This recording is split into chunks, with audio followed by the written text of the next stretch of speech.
యేసుప్రభు అంటున్నాడు, నేను సత్యమును ప్రకటించడానికి వచ్చాను, సత్యమును స్థాపించడానికి వచ్చాను, దానికోసమే పుట్టాను నేను అన్నాడు. పిలాతు ఏమడుగుతున్నాడు? సత్యం సత్యం సత్యం అంటున్నారు సార్ అప్పటి నుండి, అసలు ఏంటి సత్యం అంటే ఏంటి అని అడిగాడు.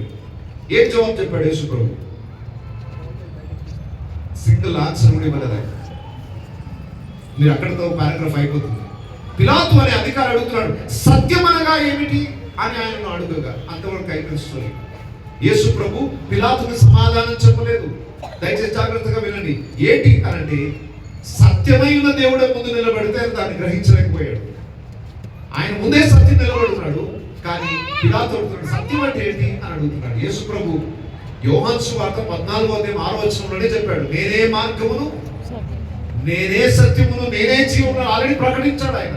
అంత ప్రకటించుకున్న ఆయననే ముందు వచ్చి నిలబడితే మళ్ళా సత్యం ఏంటి అని అడుగుతున్నారు.